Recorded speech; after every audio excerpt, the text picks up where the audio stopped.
I'll never forget the summer of '95.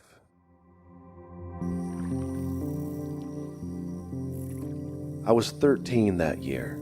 A heat wave had set in, making it one of the hottest Julys on record. The house I grew up in on Lake Michigan didn't have air conditioning. Most of the time, that was fine. At night, a breeze would come in off the water, so just an open window was usually enough to cool things down and sleep pretty comfortably. But not that summer. That summer was different.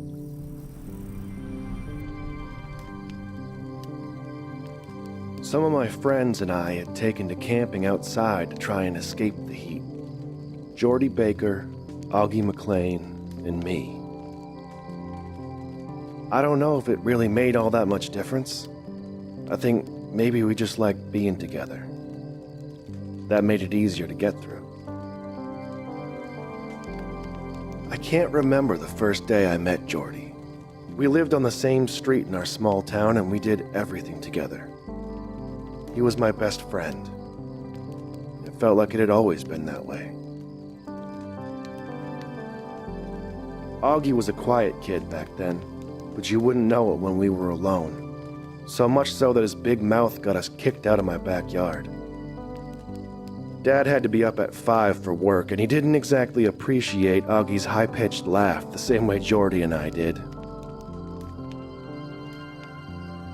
There was a clearing in the pines behind Jordy's house where we used to hang out sometimes, so we decided to set up camp back there. An old, rusted-out Buick Century marked the spot. I always wondered whose car that used to be. Back before it became part of the woods, I mean. Thinking about it now, I'm not even really sure how it got out there through the trees in the first place. We'd cleaned out the broken glass and the cigarette butts left behind by the neighborhood teenagers, and we made a fire pit out of one of the wheel rims Jordy managed to pry off. The mosquitoes out there were ruthless at sundown, and dry, prickly needles covered the ground in a thick blanket under the trees. The only thing I hated more than that feeling under my feet when I wasn't wearing any shoes was the crunching sound they made whenever I was. It wasn't all that cozy of a spot, but at least it was private. A place far enough away from the rest of the world that we could stay up all night laughing and no one would care. Jordy had skimmed some beer from a case in the basement that his dad was working on. 4 bottles of lukewarm lager to share between us. Not exactly a blowout, but not enough that Mr. Baker would miss him either. I don't drink much beer these days, but even just the smell of it always brings me back to that night.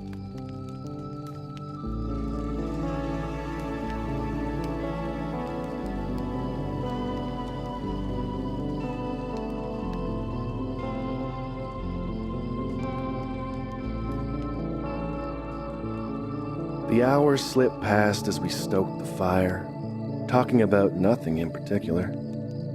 That half a sip of beer must have gone right to Augie's head as he called it a night pretty early on without even finishing 1 bottle. We didn't mind. More for us. At some point, Jordy brought up what happened to Pike Lister.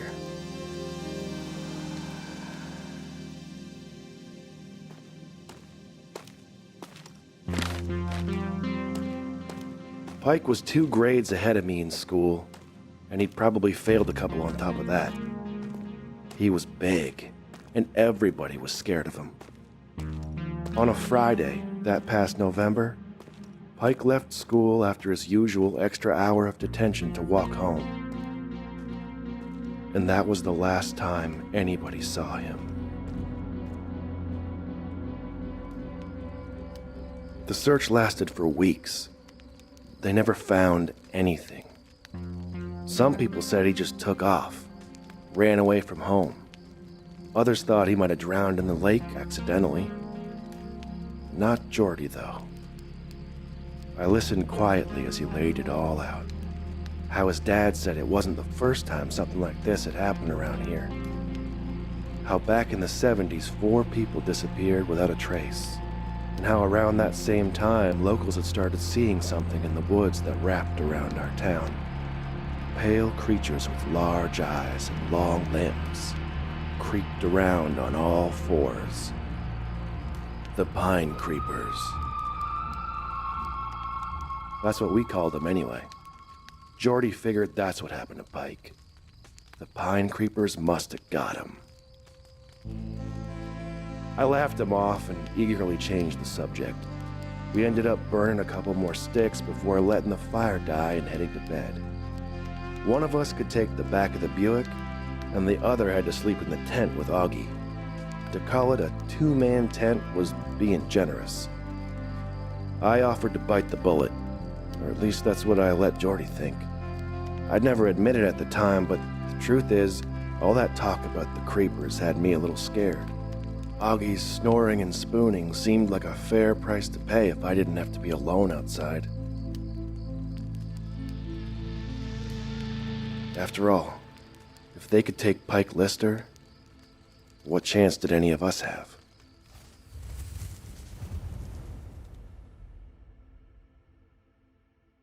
I'm not sure what time it was when I woke up.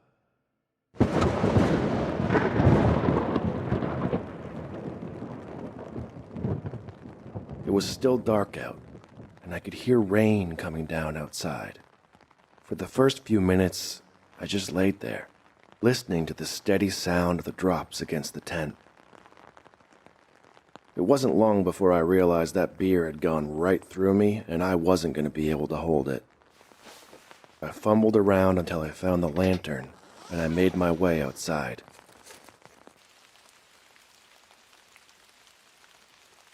The night air had cooled down a bit with the rain, which felt nice.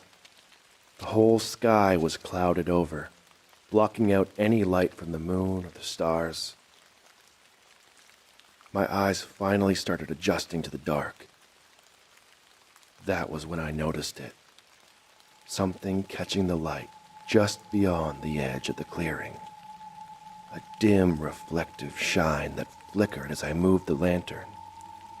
It took me a second to realize what I was looking at. Eyes watching me. It was hard to see much of what those eyes belonged to.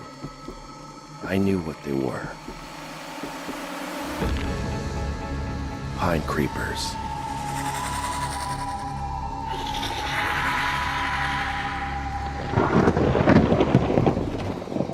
My pulse pounded in my ears as we stared each other down. I carefully started backing up, never once looking away. I wanted to turn and run so badly, but just kept slowly taking one step after another.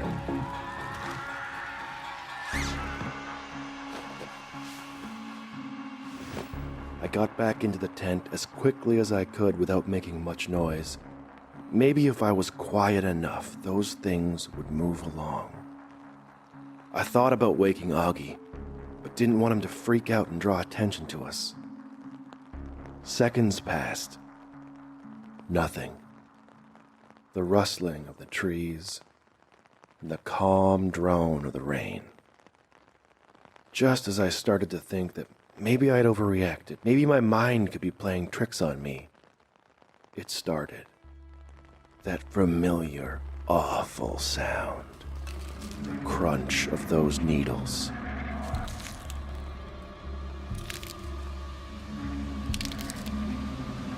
There was something moving around outside the tent.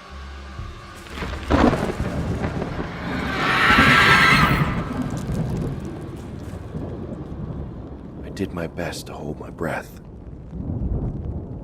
The worst part of it all is I knew Jordy was out there, alone. I kept telling myself he wouldn't wake up. He was safer in the Buick. That I should stay still, stay quiet. I laid there, and I kept listening for what felt like forever. I was too scared to do anything else. I never woke up Augie, I never called out to Jordy. I never did anything.